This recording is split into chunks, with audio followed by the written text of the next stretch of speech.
The Westfield is where my wife walked every evening for 16 years. She walked it in blue rubber boots with a border collie at her heel. After she died of cancer, I kept walking it every Sunday at sunset, in her boots, 2 sizes too small. Then last fall, the new HOA president across the road decided that field was the perfect spot for her daughter's rustic outdoor wedding. She didn't ask. She bribed a county clerk to forge a permit. She set up 200 white folding chairs on my wife's field. What Bridget Halloran didn't know was that I'd been a Kentucky farmer for 33 years. My manure spreading schedule was on file with the county 14 days in advance, and the Right to Farm Act made the operation untouchable. At 7:05 Saturday morning, I drove a John Deere onto that field with 2,000 gallons in the tank. Where are you watching from? Drop a comment. My name is Wyatt Caldwell. I have farmed 287 acres of bluegrass country in Bourbon County, Kentucky, since my father handed me the deed in 1991. He'd had it from his father. His father had bought it in 1894 from a Confederate widow named Letitia Anders, who needed the money and didn't want to look at the back 40 anymore. The original survey is still framed in the front parlor. I run a small cow-calf operation, 48 head of Black Angus. I cut hay off the West Field every June and again every September. I have a 30-acre patch I lease to a tobacco neighbor every other year. I drive a 2008 Ford F250 with a tailgate dent I have never bothered to fix. I am 56 years old. I served 4 years in the Army from 1988 to 1992, and I do not generally talk about it. The farm has not been a wealthy operation in 3 generations. It has been a profitable one in only 2. But it has been ours for 131 years, and the land has fed every single person on the deed. My wife Maggie died 4 years ago, this past June. Breast cancer. We had 18 months from diagnosis to the morning I found her hand cold in mine. She was 49. We had bought the West Field together in 1995, with money she saved teaching 2nd grade at Paris Elementary. After we paid it off in 2003, she walked it every evening at sunset. Same blue rubber boots, a border collie named Pearl trotting at her heel. Pearl died the winter before Maggie did. Maggie said it was a small mercy. I didn't argue. After Maggie was gone, I kept walking the West Field every Sunday at sunset, alone, in her boots, 2 sizes too small. It hurt. I did it anyway. Everyone in Bourbon County knew I did it. Nobody ever talked about it to me. Sheriff Earl Van Sant used to drive past my fence line on Sunday evenings just to make sure I was upright. Pastor Calvin Hatfield used to skip the second hymn at Sunday service so he could be in the parking lot to nod at me when I pulled in. Hollis Mortensen, my attorney, never sent me a bill for the entirety of 2022. I do not know if my friends understood that I knew what they were doing. I think they did. I think they did not want me to thank them for it. Bourbon County is that kind of place. The trouble started in 2020. A developer named Doug Halloran bought the old Pettijohn dairy farm across the road and put up 142 luxury homes on it, 3-car garages, stone veneer facades, a wrought iron gate with the words, "The Meadows at Whitestone," in gold leaf. None of the new families came from Bourbon County. Most came from Lexington and Louisville. They bought houses they had only seen on Zillow. They moved in expecting bluegrass without any of the things that grow bluegrass. Doug Halloran's wife Bridget became HOA president in 2021. She wore Lily Pulitzer prints over white jeans and walked her Cocker Spaniel down the gravel shoulder of our shared frontage road every morning at 7:30. Within a month of taking the gavel, she filed her first formal complaint with the Bourbon County Health Department. The complaint was about the smell of cattle manure drifting east on the spring breeze. It was dismissed in 4 days under Kentucky Right to Farm Act, KRS 413.072. She filed 13 more over the next 20 months. All were dismissed. Then, in March of this year, she walked up my driveway in a pink linen blazer. She offered me $5,000 to rent my West Field for her daughter Madison's October wedding. I was leaning on the fence by the barn, drinking black coffee out of an enamel mug that had been my father's. I let her finish. Then I said, "Ma'am, I have a manure spread scheduled on that field the week of your daughter's wedding, and that field is where my wife used to walk. So thank you, but no." Her smile did something I had seen on the faces of women in negotiations my late wife had warned me about. It did not fall, it just hardened. "Mr. Caldwell, you will regret this." She walked back to her pearl-white Range Rover. The Cocker Spaniel trotted after her. The wind off the west field smelled like cut hay and cool September morning. I poured the rest of my coffee out under the fence. I went inside. I called my attorney. I had been farming long enough to know exactly what was coming. The next 6 months were the longest construction project of my agricultural career. By April, Bridget Halloran had been seen twice walking the perimeter of my west field with a Lexington wedding planner named Celine Wickersham, both of them in white sneakers and big sunglasses, neither one acknowledging the no trespassing sign nailed to the fence post. By May, Bridget had submitted 3 more health department complaints, one about a concerning amount of livestock activity near her property line, one about uncertified well water runoff, and one about the aesthetic impact of a hay barn I had built in 1987 with my father. All 3 dismissed. The complaints were starting to look less like complaints and more like a paper trail Bridget was building for something else. In late July, Celine Wickersham filed a request with the Bourbon County Tourism Office for wedding venue accreditation of a parcel that did not belong to her client. The request was denied. Celine's name was added to a list that, weeks later, would prove to be very useful in court. In late August, I drove down to a livestock auction in Louisville to bid on 6 replacement heifers. My daughter Eliza came over from her school to have dinner with me at a steakhouse on Bardstown Road. We talked about a boy named Andrew she was thinking about marrying. I tried to listen without making the face fathers make. I drove back on Sunday evening through soft, slanted September light that made the hay rolls in every passing field look bronze. I made the turn onto Caldwell Lane at 6:45 p.m. There were 6 unmarked trailers parked along the gravel shoulder of my west field.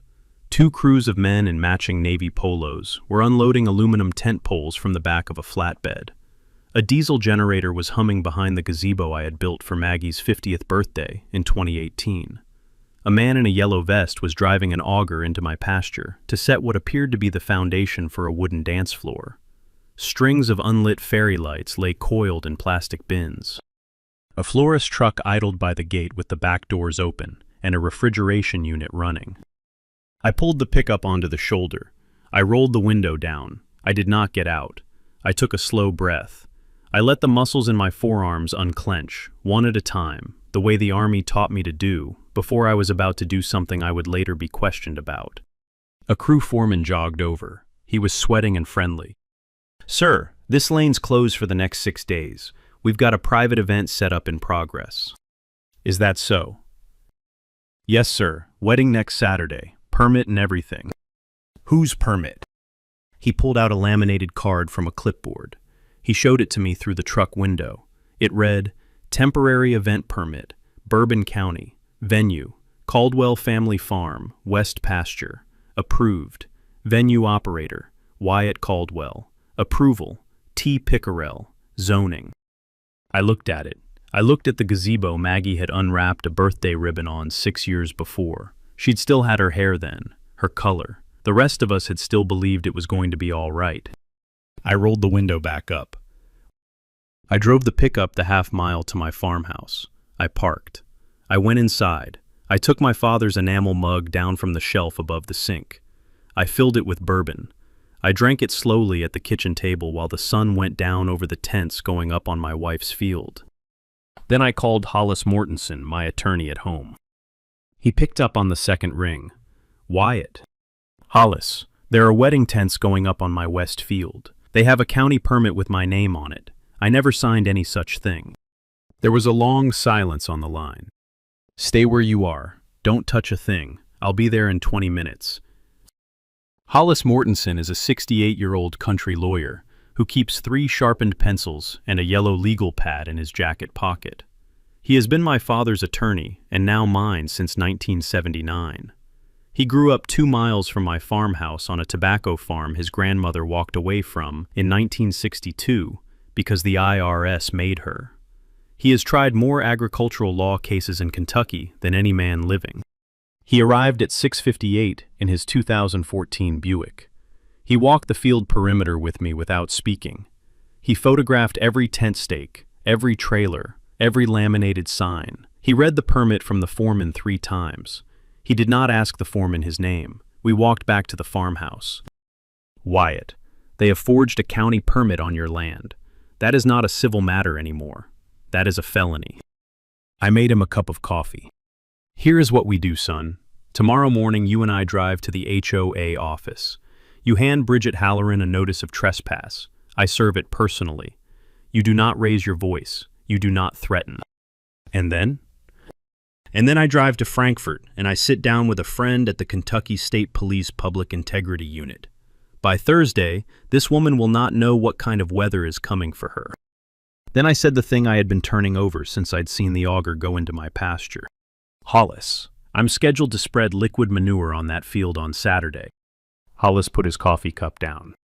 It's filed with the county, 14 days in advance. Right to Farm Act, Section 3, Subsection B. It's the routine spread. I do it every fall after the second cutting.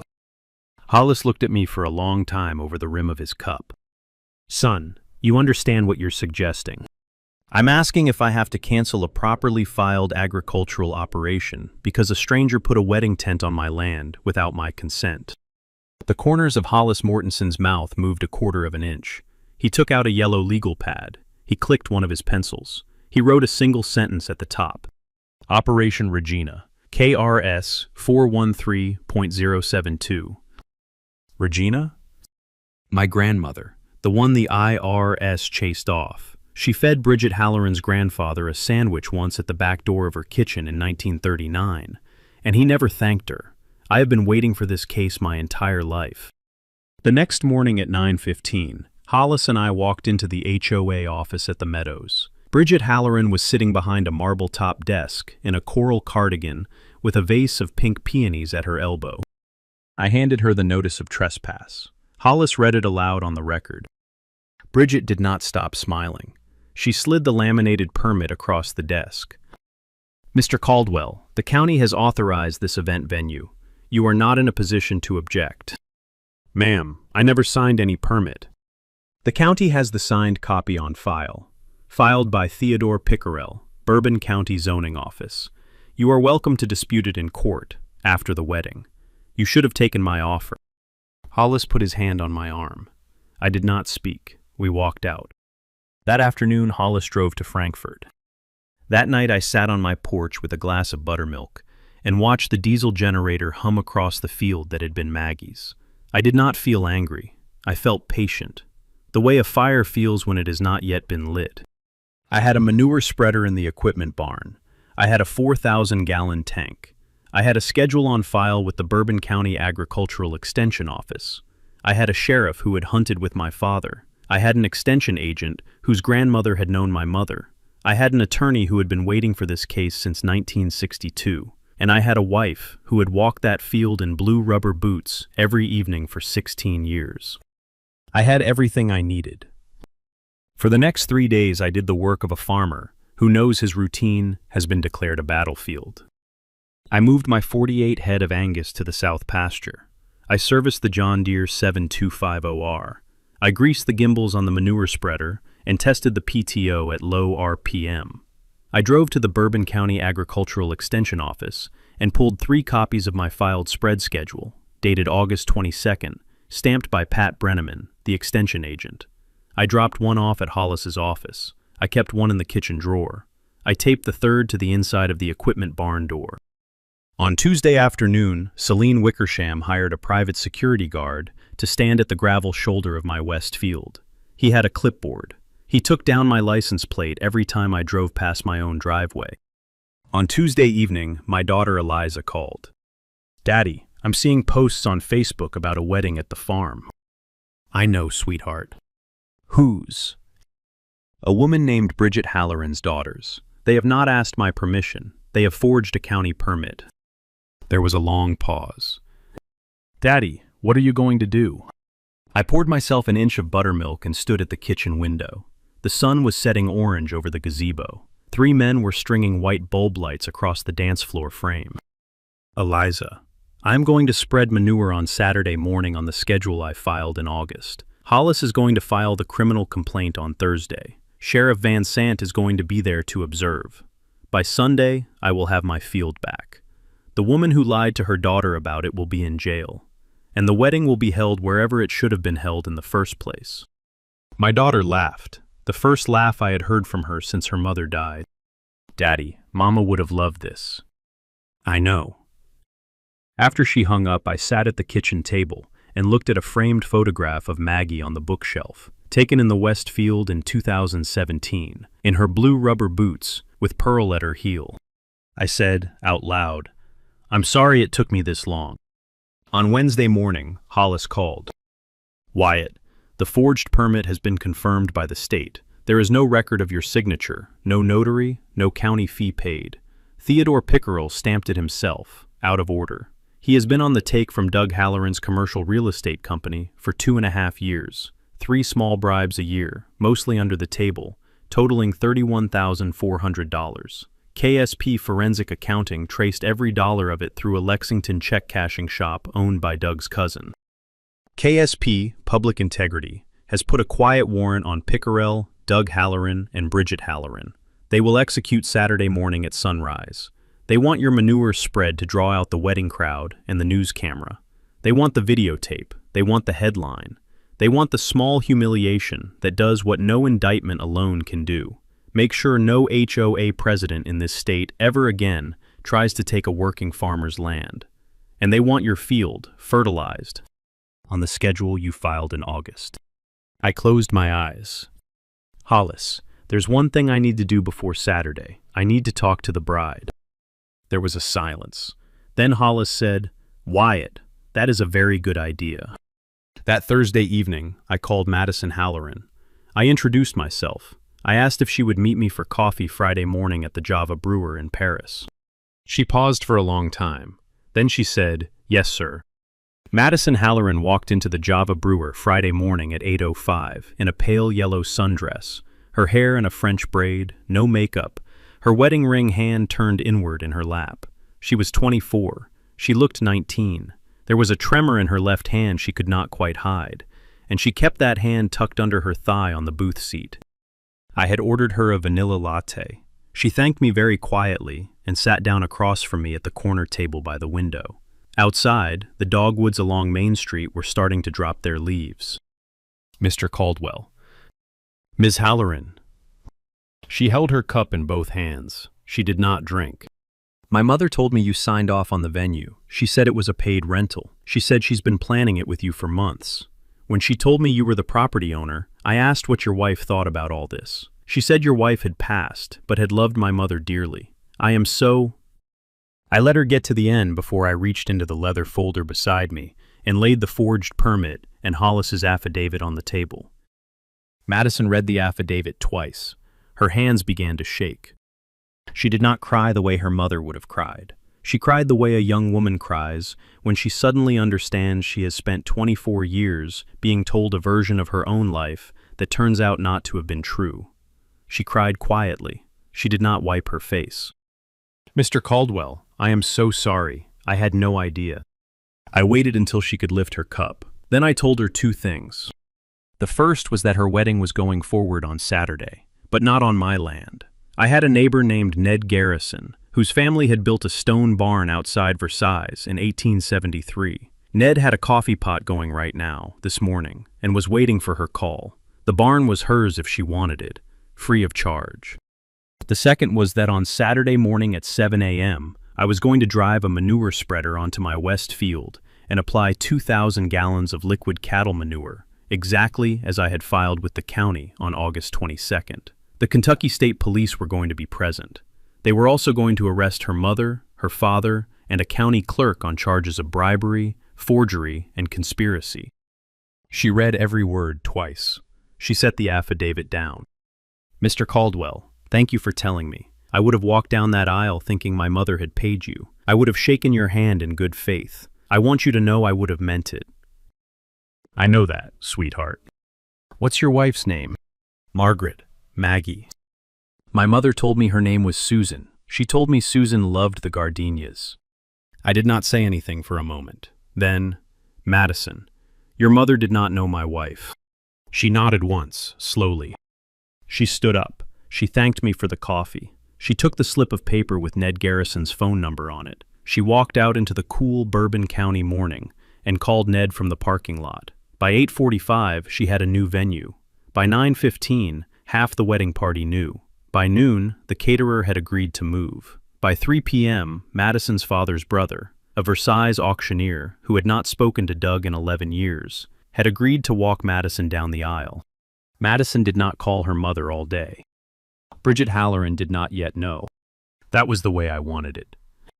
By Friday afternoon, every piece I needed was in place. Sheriff Earl Van Sant, a 64-year-old former Marine who had grown up shooting jackrabbits behind my father's barn, sat in my kitchen at 1 p.m. and drank a glass of buttermilk while I walked him through the schedule. Earl had been a pallbearer at Maggie's funeral.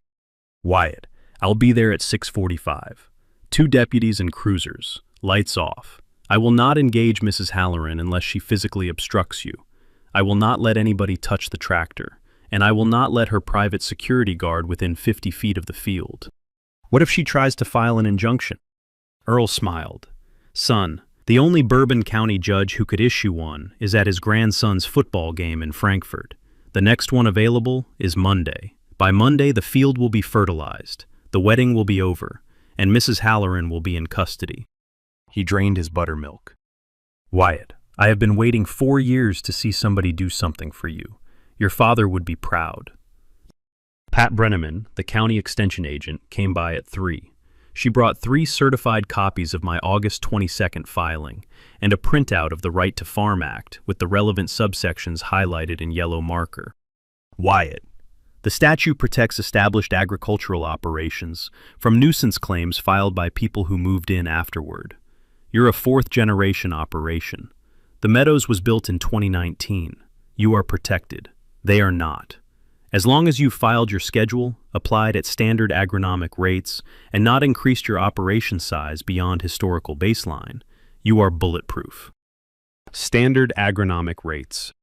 2,000 gallons per acre for a hayfield in October. Bourbon County's recommended rate is 1,800 to 2,002. You're right in the middle. She handed me a typed sheet, an agronomic application rate certification, signed by her. Pat, why are you putting your name on this for me? She shrugged.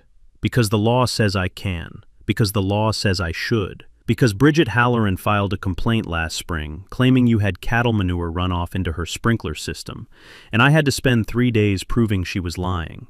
Because my grandmother knew your mother. Pick a reason, Wyatt. She drove off in her county pickup with a wave through the open window. The afternoon sun caught the dust she kicked up and held it suspended above the gravel for a long second, the way Bourbon County light sometimes holds the things you almost forget to notice. At 5 p.m., Hollis arrived with a thick manila folder. Inside was a quiet title affidavit, a draft civil complaint, a federal mail fraud predicate, and 3 sealed declarations from Madison Halloran, Ned Garrison, and Celine Wickersham, who had agreed to flip on Bridget the moment she realized the permit was forged. Wyatt, we are loaded for bear. I poured him a glass of buttermilk. Hollis, what time tomorrow? 6:15. I'll ride the tractor with you. I looked at him. He was 68. He had not been on a tractor since 1981. Hollis. Wyatt, I have been waiting on this case my entire life. You are not riding alone. I did not argue.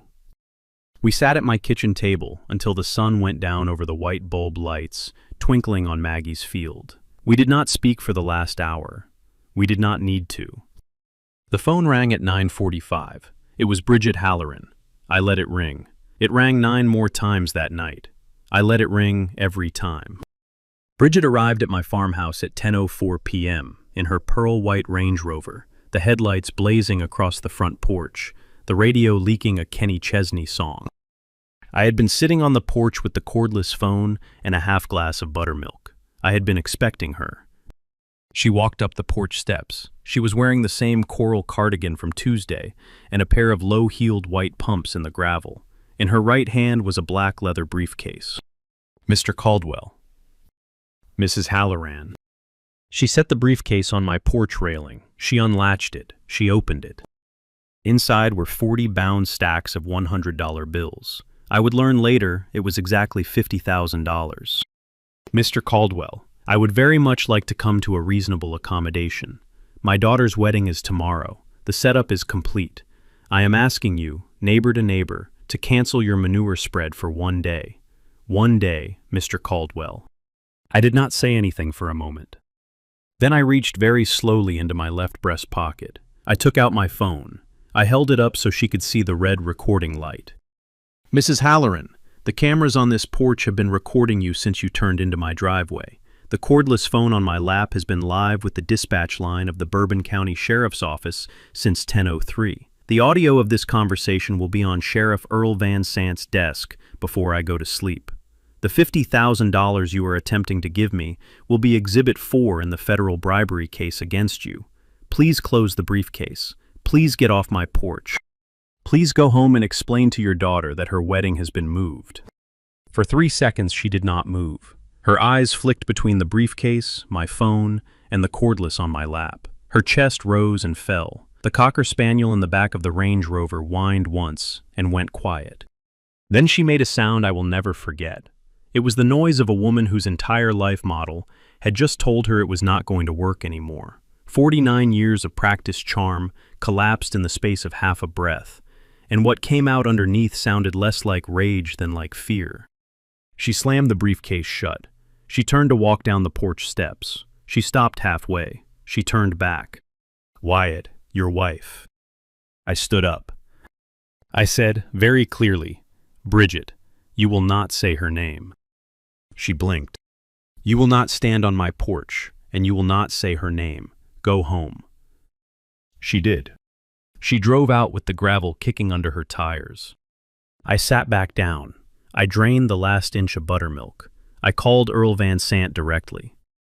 "Earl, she just left. Briefcase of cash. Tried to bribe me. I have it on 4 cameras. I have it on dispatch. Beautifully done." "Earl, what time tomorrow?"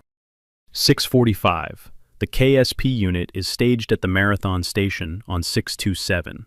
They will move on the wedding crowd at 7:05, just as your PTO turns on. "Earl, thank you." He cleared his throat. "Wyatt, get some sleep. Your father would be proud." I hung up. I sat on the porch another hour. The diesel generator hummed. The white bulb lights twinkled. A cool October wind came in from the west, smelling of cut hay and the slow, patient ground of a county my family had farmed since Letitia Anders sold us the deed in 1894. I set the alarm for 5. I did not sleep. I did not need to. The fire was already lit. Saturday morning, October 18th, was the kind of clear bluegrass dawn that smells like coffee from 3 miles away. I woke at 4:45. I made a pot of coffee in the percolator that had been Maggie's. I put on the flannel shirt she had given me for Christmas in 2020. I walked out to the equipment barn at 5:15. I started the John Deere 7250R. I let it warm up for 20 minutes. I checked the manure spreader hitch. I checked the 4,000-gallon tank, already filled to 2,000 gallons the night before by my hired hand Sonny Albritton, who had been with me since 1998. The tank had a fan spray nozzle calibrated to a 30-foot arc at standard PTO speed. I greased the gimbals one last time. I checked the pressure gauge. I checked the wind. 3 knots out of the west. Steady. Perfect distribution conditions for a hayfield application in mid-October. Pat Brenneman herself could not have asked for better. Hollis pulled up at 6:09 in his 2014 Buick. He climbed up into the cab. He buckled himself in. He looked at me through the windshield. He nodded once. Sheriff Earl Van Sant arrived at 6:28 in a county pickup, followed by 2 cruisers with their lights off. "Counselor, you riding shotgun?" "Sheriff, I have been waiting on this case since 1962. "Wyatt, KSP just radioed. They're staged at the Marathon. They'll move the moment you turn on the PTO. Madison is in Versailles. The Garrison barn is full. Pastor Hatfield is officiating at 2. Madison's uncle is walking her down the aisle." I closed my eyes for 1 second. Then I opened them. "Let's go." I pulled the John Deere out of the equipment barn at 6:43. Earl's pickup pulled in behind me. The 2 cruisers fell in line. We drove the half-mile to the gate of the west field. The diesel generator across the field was running. The catering trucks were unloading. 200 white folding chairs were lined up under the largest sailcloth tent. The wedding cake, 3-tier, white buttercream, hand-painted gardenia, stood on a cart by the stage. A string quartet was tuning instruments. I stopped the tractor at the gate. Celine Wickersham walked over with a clipboard. "Sir, this area is closed for a private event." "Ma'am, this area is a hayfield filed for fertilization at 7 a.m. Please stand back." She looked at Hollis. She looked at the sheriff. She looked at the 2 cruisers. She did the math fastest of anyone on that field that morning. She raised the clipboard in surrender and walked away. I unlatched the gate. I drove the tractor in. I lined up at the north corner. I let the engine idle. It was 6:59. Hollis looked at his watch. "Wyatt, it's time." I put my hand on the PTO switch. I waited for the second hand on the dashboard clock to sweep past the 12. Then I turned it on. The PTO engaged at 7:05 a.m. The first 30 feet of liquid manure left the fan spray nozzle at 38 pounds per square inch. It arced across the north end of the field in a perfect brown sheet. The smell hit before the spray did. The smell of 2,000 gallons of properly aged liquid cattle manure travels exactly the way Pat Brenneman had told me it would. West to east, 3 knots, a steady downwind plume that opened across the entire 2-acre wedding setup in under 40 seconds. It hit the catering crew. It hit the string quartet. It hit the wedding cake. It hit the sailcloth tents and the 200 white folding chairs, and the dance floor, and the bar. It hit Bridget Halloran's pearl-white silk robe at exactly 7:06 a.m.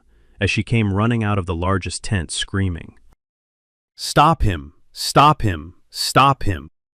Sheriff Earl Van Sant stepped out of his county pickup and walked into the field. He raised both hands. "Ma'am, step back. This is a properly filed agricultural operation under Kentucky Revised Statutes 413.072. Mr. Caldwell is operating within the law. Step back, ma'am. He's destroying my daughter's wedding." "Ma'am, your daughter is in Versailles." For 3 seconds, Bridget did not understand what he had said. Then she did. She turned to look at the tents, already saturated, canvas drooping with brown mist, dance floor pooling, the wedding cake toppling sideways as the catering staff tried to drag it out of the spray zone. Then she sat down on the wet grass in her silk robe and screamed. She screamed the kind of scream women scream when an entire decade of bad bets cashes out in front of 200 witnesses. Catering staff ran. The string quartet ran with their instruments held above their heads. The wedding planner ran toward her parked SUV. The white bulb lights flickered as the cables shorted on wet ground. A second wave of guests who had just arrived in rented town cars stood at the gravel shoulder with their mouths open, holding gift bags, their dry cleaning still in plastic. Somebody's grandmother fainted. Somebody's nephew started filming on a phone. A teenage boy in a clip-on bow tie laughed so hard he had to sit down on a folding chair, and a moment later, he was wearing it. I drove the tractor in a slow, methodical, agronomic pattern across the entire 2-acre setup. The fan spray covered every tent stake, every aluminum pole, every linen tablecloth, every floral centerpiece. The application rate was 1,946 gallons per acre, well within Bourbon County's recommended agronomic range. At 7:17, 12 minutes into the spread, 3 black Kentucky State Police vehicles pulled into the gate. Lieutenant Maureen Polk of the Public Integrity Unit stepped out with a sealed federal warrant. She walked to where Bridget was still sitting in the wet grass. "Bridget Marlene Halloran, you are under arrest on charges of forgery in the first degree, bribery of a public official, conspiracy to defraud, and criminal trespass. You have the right to remain silent." The cuffs went on at 7:19. Doug Halloran was arrested at 7:23 on the 18th green of the Lexington Country Club, where he had been pretending to play golf while waiting to come to the wedding. Theodore Pickerel was arrested at his kitchen table at 7:26 while pouring himself a bowl of Cheerios. Celine Wickersham had already turned herself in 2 days before, on the strength of Hollis's sealed declaration, in exchange for a misdemeanor plea. By 7:40, the field was covered. The tents were saturated. The bridal party, those who hadn't already left for Versailles, were standing on the gravel shoulder in tuxedos and bridesmaid dresses, taking selfies in front of the destruction. I shut off the PTO at 7:42. I climbed down. I walked across the field to where Bridget was being placed in the back of an unmarked KSP vehicle. I stopped 6 feet from her. I said the only thing I said all morning. "Ma'am, this was my wife's field. You walk it again, you'll be doing it in handcuffs." The door closed. The vehicle pulled away. I walked back to the tractor.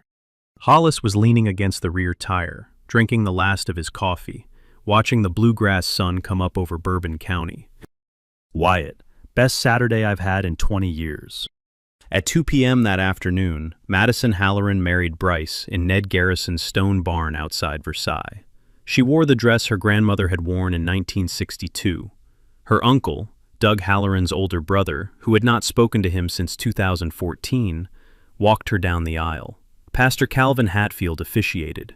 Ned's wife served sweet tea and fried chicken to 114 guests under string lights they had hung that morning. The flowers were wildflowers picked from Ned's fence line. Bryce wore a tuxedo with a faint streak of manure dried on the left cuff. Madison laughed more in those 4 hours than she had laughed all year. I did not attend. I was on my porch.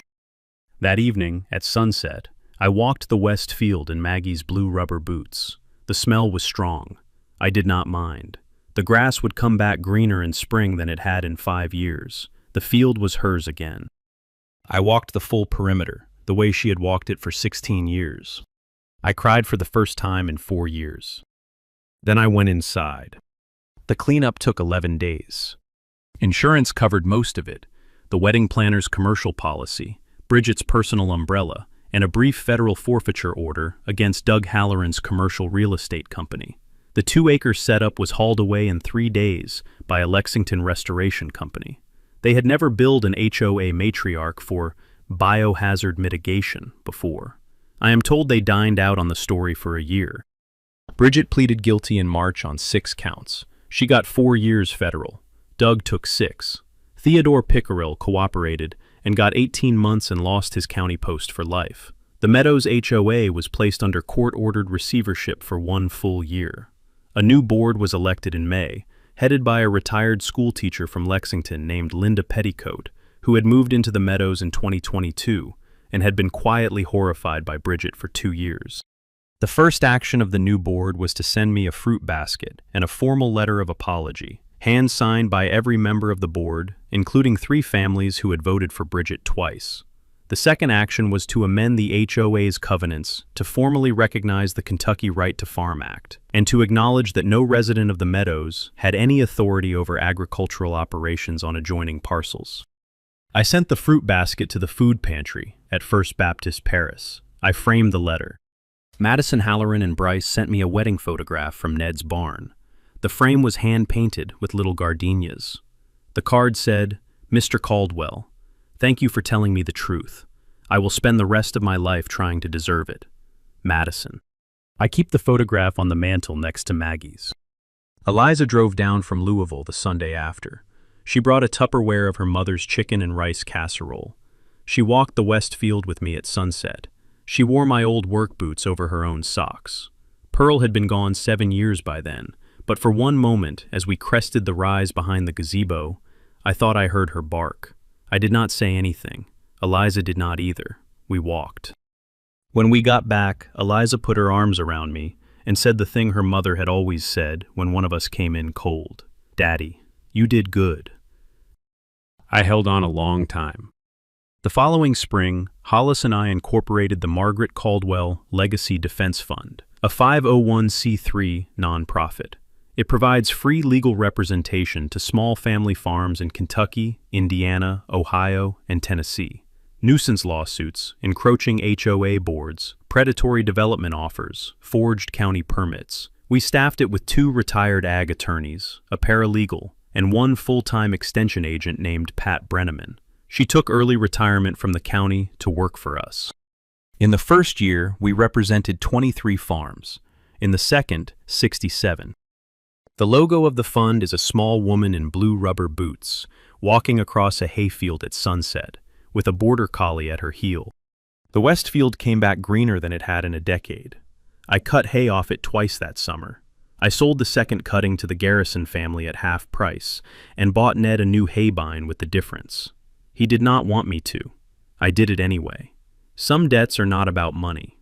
Sonny Albritton, my hired hand, said the field that fall produced more bales per acre than any of us had ever seen come off Caldwell land. He attributed it to the agronomic discipline of the spread. Hollis attributed it to Maggie laughing. I did not argue with either of them. This past October, on the second anniversary of the wedding that never happened on my land, Madison Halloran drove down from Cincinnati. She brought her husband Bryce and their newborn son. Madison asked if she could walk the west field with me at sunset. I said yes. The baby slept in a sling against Bryce's chest the whole way. At the gazebo, Madison stopped. She looked west, into the sun. "Mr. Caldwell, what was Maggie's favorite flower?" "Black-eyed Susan." She nodded. She took out a small black-eyed Susan plug she had been carrying in a paper cup all the way from Cincinnati. She knelt and planted it at the base of the gazebo post.